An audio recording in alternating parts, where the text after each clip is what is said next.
Bom dia, muito bom dia. Está no ar o Jornal do Boris. O Jornal do Boris é um sobrevoo pelos principais acontecimentos do Brasil e do mundo a partir das primeiras páginas dos jornais. E estamos em pleno outono. Esta madrugada, à 00:06, não mais, não menos, 00:06, entramos no outono. Esqueceram de avisar o verão, porque ele continua agindo aqui em São Paulo, na grande São Paulo pelo menos, onde estamos atravessando horas e dias de muito calor. Já está muito quente agora de manhã em São Paulo. Me falaram em 24 graus na última análise feita pelo Instituto Boris, aqui em Santana de Parnaíba. Não se sabe como será esse outono, mas se você ler a média das previsões, você vai ver que tem El Niño que acaba, vem Laninha, é uma grande análise e uma grande confusão. Mas, como eu vinha dizendo, a perspectiva é que continue fazendo calor, nem tanto, mas que teremos também chuvas imensas em todo o Brasil. Falando na Grande São Paulo, continua faltando energia elétrica em bairros do centro de São Paulo. A Enel não conseguiu resolver o problema. Operações foram suspensas na Santa Casa, no Hospital Santa Isabel, as pessoas estão reclamando. A Enel colocou geradores em várias partes da cidade para tentar amenizar o problema das pessoas, mas as causas, pelo menos o que a Enel diz, as causas estão no calor, né, e no excesso do uso de eletricidade devido ao ar-condicionado. Acredite quem quiser, mais uma vez a Enel falha e falha gravemente contra a população de São Paulo. Isso chama-se incompetência. Isso é uma vergonha. Bom, Folha de São Paulo, está aqui. PF indicia Bolsonaro no caso da falsificação de cartão de vacina. Se você ler a matéria, você vai ver que é uma grande confusão. Falsificou, o Cid denunciou, o Bolsonaro mandou falsificar e, no fim, tem um elo, uma ligação, que é uma suposição por enquanto, entre essa falsificação do atestado de vacina do Bolsonaro, praticada pelo major tenente-coronel Cid, né, por ordem, segundo o que os jornais divulgam, da delação premiada, por ordem do Bolsonaro. Qual essa ligação com o suposto golpe, né, seria a seguinte: ele já estaria se preparando para fugir ou se colocar no exterior, né, esperando as coisas se consolidarem no golpe para depois voltar nos braços do povo. Essa é uma das versões. Mas se coloca uma ligação, mas é suposta, não existe nenhuma prova disso. Uma conclusão tirada aí pelas pessoas que liga essa falsificação, que é líquida e certa, pelo que está divulgado, com o tal golpe. Eu não sei. Eu recomendo que a gente analise os fatos desse indiciamento do Bolsonaro com a maior tranquilidade. Ele foi indiciado por causa da questão da vacina. Se ele fosse condenado hoje, a condenação seria essa: condenado porque mandou falsificar o seu atestado de vacina e porque molestou baleias. Ele molestou eu não sei como você pode molestar baleias. Em todo caso, são essas as acusações, mas as acusações mais graves que partem dos setores militares, eu não vou repetir tudo aqui, do ex-comandante do Exército, são de que ele encabeçava um golpe e quem organizou, comandou, comunicou, tentou aliciar, tentou convencer, foi o ex-presidente Bolsonaro, segundo as denúncias. A defesa de Bolsonaro nega enfaticamente, diz que se ele quisesse, que ele não precisaria como presidente da República, porque ele viajou para os Estados Unidos como presidente da República, ele não precisaria de atestado de vacina, por isso ele não mandaria falsificar, etc, etc, etc. A Folha mostra aqui uma foto da importância a esse encontro. Tarcísio e Caiado encontram com Netanyahu em Israel. Olha que foto. Qual a importância dessa foto?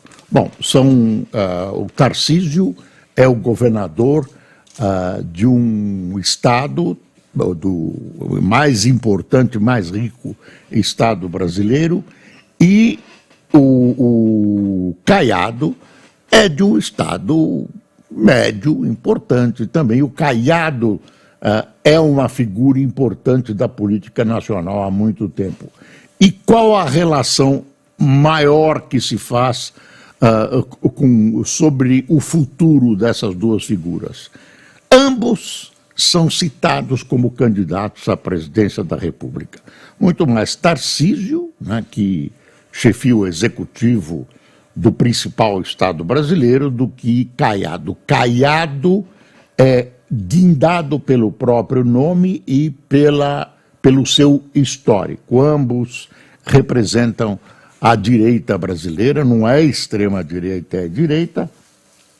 Foram lá e foram recebidos pelo presidente Herzog, que é um sistema parlamentarista, ele manda muito pouco, e quem manda mesmo é o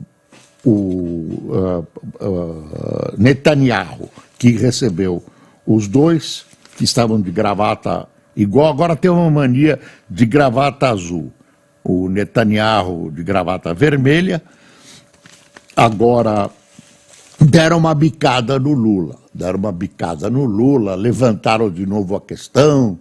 O Tarcísio disse que, em nome do povo brasileiro, ele pedia desculpas ao... Eu não sei se foram essas as palavras, mas pedia desculpas ao Netanyahu pela fala do presidente Lula, a história de Hitler, toda essa coisa. Mas, por isso, seria uma mera visita se não houvesse a guerra em Israel, se o Lula não tivesse falado, se ambos não fossem cotados para a presidência da República. Evidentemente, o convite de Israel a Caiado e a Tarcísio tem a ver com uma perspectiva distante, por enquanto, de um dos dois se candidatar a presidente da República, ou os dois, ou estarem juntos, não se sabe.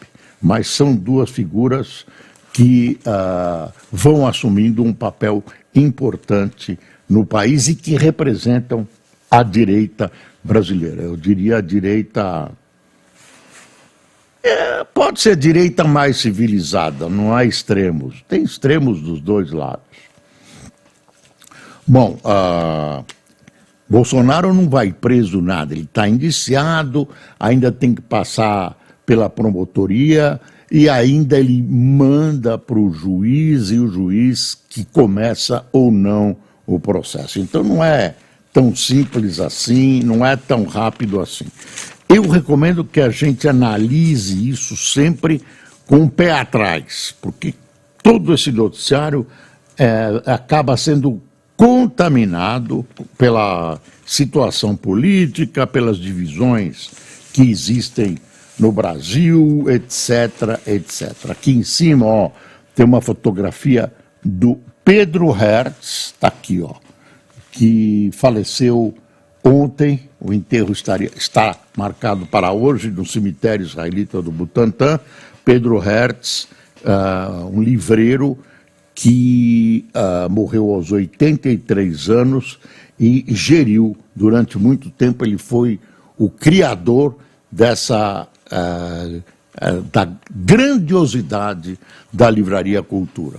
Eu conheci o Pedro Hertz ainda menino, os dois temos a mesma idade. Tínhamos, né? Ele não tem mais. Tínhamos a mesma idade, 14, 15 anos, e eles tinham uma biblioteca. A mãe dele, a dona Eva,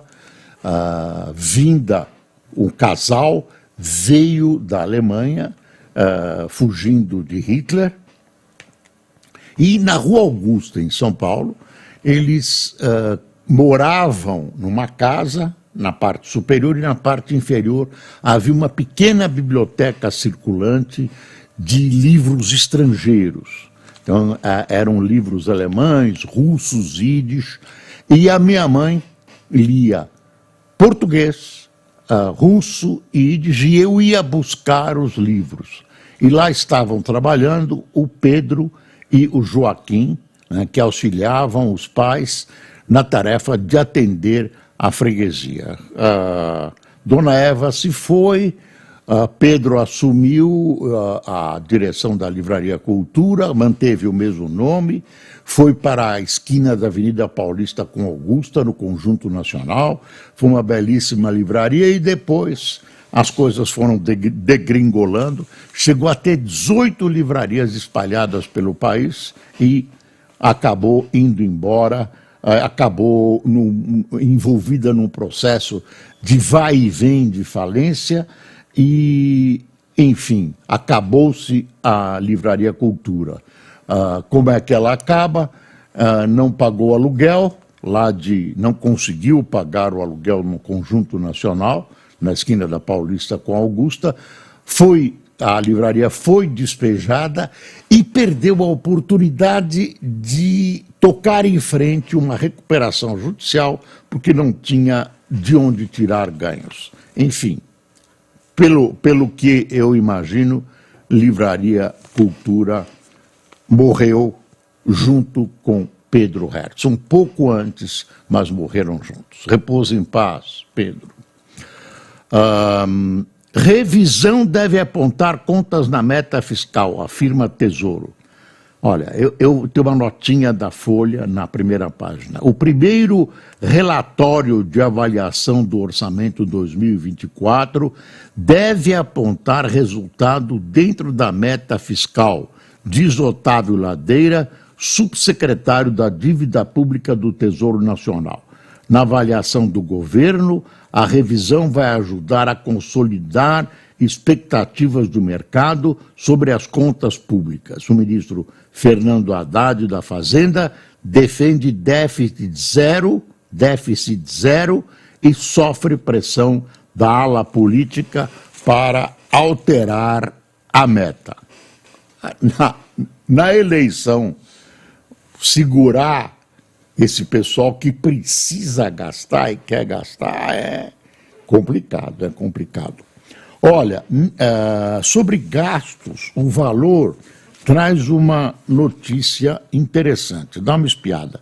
Governo quer até a metade do valor de emendas para piso de investimentos. Conversávamos sobre isso ontem, né, Luiz?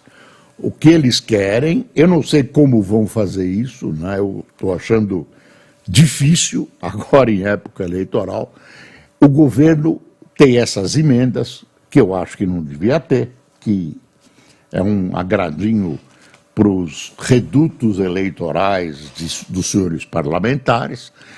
O que ele faz? E que gera também muita corrupção. O que ele quer fazer? Quer ficar com metade para fazer os seus investimentos em obras, etc, etc. Não está claro como isso seria feito, claro que seria um projeto de lei. Previsão deve ser concluída no projeto de lei Diretrizes Orçamentárias, PLDO, de 2025, e ser enviado ao Congresso em 15 de abril. Não mexe, claro, com essas verbas agora, mas mexe para frente. Então, eu indevidamente citei as eleições. Mas, claro, você tira a metade das indicações em dinheiro dos senhores parlamentares, não será agradável nem dentro nem fora das eleições. Tem uma notícia que saiu agora de manhã, super importante para quem acompanha futebol e para quem acompanha o affair Daniel Alves. O Daniel Alves recebeu do tribunal lá da Espanha, né, recebeu liberdade provisória, mas ele tem que pagar 1 milhão de euros. Ele vai arranjar isso entre colegas e amigos, enfim, vai arranjar esse dinheiro e vai para a rua. Não pode ter uma série de restrições. Não pode sair da Espanha, tem que avisar, tem que se apresentar ao cartório do tribunal, etc, etc. Mas, não sei se ele foge, mas normalmente um caso dessa gravidade, no Brasil, com essa repercussão, não obteria essa liberdade provisória. Como ele está sujeito à lei espanhola, a lei espanhola está sendo cumprida também para ele, e vamos ver o que vai acontecer. Daniel Alves, então, vai ser libertado se pagar esse 1 milhão de dólares. E hoje... Euros, é isso, Luiz, obrigado. O Robinho, o STJ julga o Robinho hoje, se ele vai ser ou não julgado no Brasil, ou se o resultado de 9 anos de condenação dele vão ser validados aqui no Brasil. Ele foi condenado na Itália também por estupro. Ele diz que a moça que chegou até ele e se queixa do estupro, etc, etc, estava completamente embriagada, então ela não pode lembrar exatamente do que aconteceu, e que ele está sendo vítima de racismo, que ele foi vítima de racismo, que o processo é injusto. Então, o que pode acontecer? O Brasil validar a pena e ele cumprir a pena aqui no Brasil, ou ele ser submetido a novo julgamento aqui no Brasil. São esses dois horizontes que se mostram até esse instante. Pode até sair hoje esse resultado, mas eu não ouso fazer nenhuma previsão. O fato é que há testemunhos e há uma gravação feita no automóvel dele e de um companheiro, onde os dois falam de detalhes do estupro, detalhes impublicáveis, pelo menos aqui, e se gabam até, e que ele tem lá uma desculpa qualquer, mas existem indícios, provas e tudo isso que levaram a justiça italiana a condená-lo. A justiça italiana também não é qualquer porcaria que anda por aí, é uma justiça importante. Os juristas italianos têm uma história importante numa visão da justiça no mundo. Então não é assim, é racismo. Claro que precisa ver, precisa reanalisar, pode até ser, mas eu acho difícil. Bom, aí vem a público nosso ilustre ministro da Justiça e anuncia que foi assinado, que foi autorizado, foi homologada a delação premiada do Rony Lessa. O Rony Lessa foi a pessoa acusada de, que confessa até, ter atirado na vereadora que foi assassinada, a Marielle. Foi assassinada no Rio de Janeiro. Ele foi o autor dos tiros e ele tem uma delação premiada. Veio o ministro, anunciou isso com pompa e circunstância, o Ricardo Lewandowski, o que dá a gente a impressão de que ele já sabe quem é o acusado e que há um acusado. Vamos devagar porque pode ser uma decepção. Claro que o Rony Lessa sabe quem o contratou, quem o contactou para a morte da Marielle. Mas, enfim, ele anunciou a homologação, isso é uma coisa que tem uma movimentação internacional, olhos voltados para o Brasil, a questão da impunidade, etc., etc., e que, como foi para o Supremo, envolve alguém que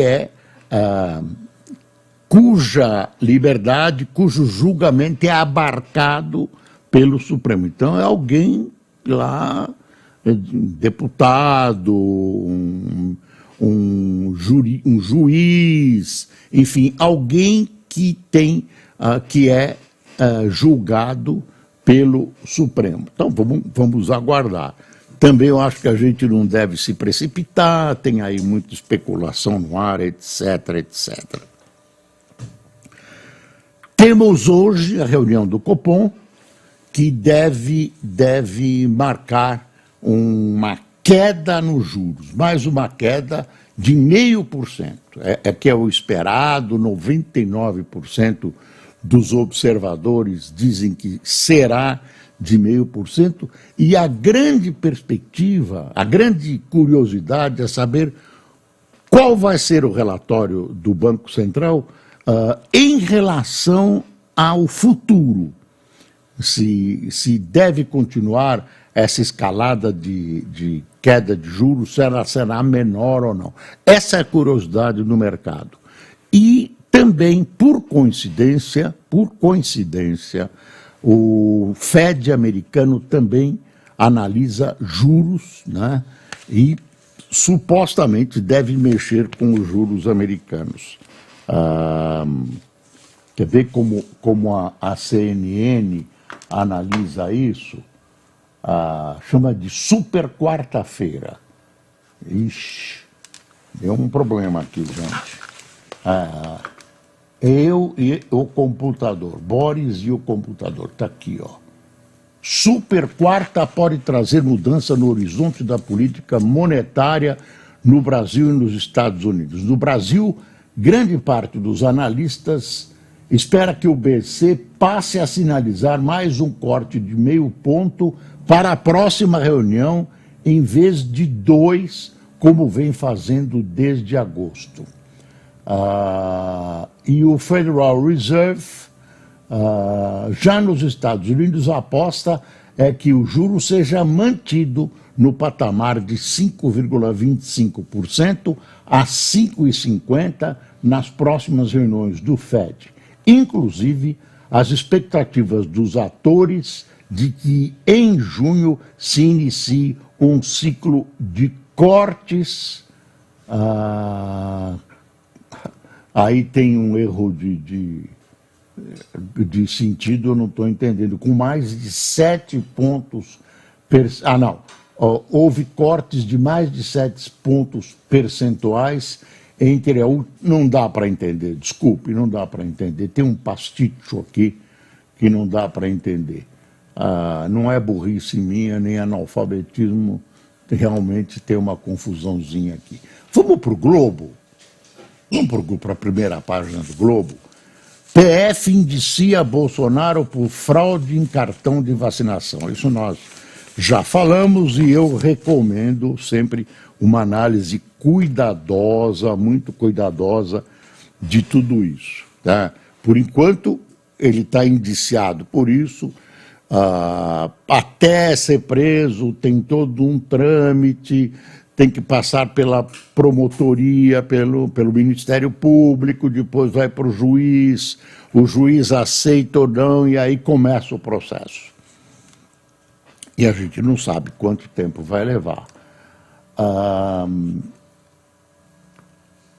Esse anúncio que foi feito pelo ministro da Justiça sobre a delação com relação ao caso da Marielle, realmente tirou do noticiário uma coisa que incomodava o governo Lula, que é Mossoró.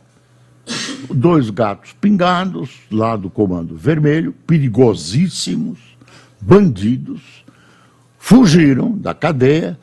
Tem 500 homens, pelo menos 500 homens, Guarda Nacional, gastando uma nota pega, uma nota, muito dinheiro, tem que pagar comida, tem que pagar diárias, tem que pagar alojamento, e helicóptero, viaturas, etc, etc. E aí, como é que faz? Isso vai ser permanente? Eu acho que isso vai começar a ser desativado. Gozado é que o ministro Lewandowski esteve lá e se gabou de um sucesso que é um sucesso do seu ministério, de que a polícia teria cercado num raio muito pequeno esses bandidos, e que, se não fosse a eficiência das polícias brasileiras e de seu ministério, isso não teria acontecido. Pois é, nesse raio pequeníssimo não conseguiram encontrar essas 2 figuras que driblaram mais de uma vez as forças policiais. E as forças policiais custam caro e tem um desgaste fantástico para o governo Lula. Mostra os intestinos da segurança pública do governo Lula. E aí tem várias questões em andamento, né? Várias questões em andamento. O governo garante que a ministra da Saúde fica. Ela não sai. Doutora Anísia Trindade, que chorou na reunião, ela pressionada, ela vai enfrentar e tal. Quando o governo começa a avisar assim que não vai, como o técnico de futebol, aí vem o presidente do clube e diz assim: fulano de tal, nosso técnico está garantido. Pode escrever, ela está sendo fritada. A doutora Anísia está sendo fritada. Primeiro porque o ministério não vai bem mesmo. Não sei se é culpa dela, não é. O fato é que o ministério não vai bem. Atrasou na questão das vacinas, podia ter comprado antes, titubeou, enfim, já demitiu aí 2 pessoas responsáveis por hospitais federais no Rio, um rolo. E agora o Lula recebeu a ministra e disse que ela vai permanecer no cargo. Para mim, a dúvida é a seguinte: só quando ela sai. Que mais? Deixa eu ver o que está faltando, eu anotei aqui algumas coisas. Teve uma nova pesquisa em São Paulo, o Boulos ficou em 2º lugar, o Ricardo Nunes já ultrapassou o Boulos, fora do que, Luiz? Fora da margem de erro. O Luiz está servindo de minha memória hoje. Eu tive uma noite conturbada de dormir mal. Enfim, deixa eu ver. O Outono já falamos, o Daniel Alves já falamos. E no 2º turno, o Boulos já perde, né? O Ricardo Nunes tem 46 e 39 pontos percentuais tem o Boulos. É muito cedo, tem muita coisa para acontecer nessa eleição paulistana, é muito, muito cedo, mas é uma surpresa que rapidamente o Ricardo Nunes tenha ascendido a uma posição importante. Vamos ver quem tomou cafezinho conosco. Isabela Santos, Rosi Sesquim, obrigado, viu, pessoal? Cristóvão Silva, Hilda Tavares, Daniel Vander, Jesse Moura,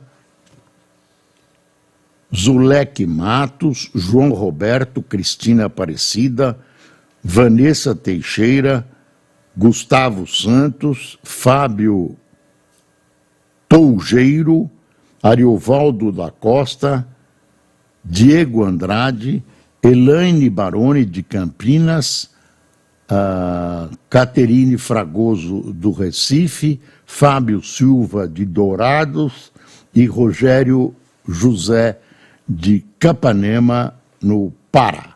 Pessoal, muito obrigado por sua atenção. Nós voltamos amanhã com mais um Jornal do Boris. E não se esqueça, é preciso passar o Brasil a limpo. Bom dia.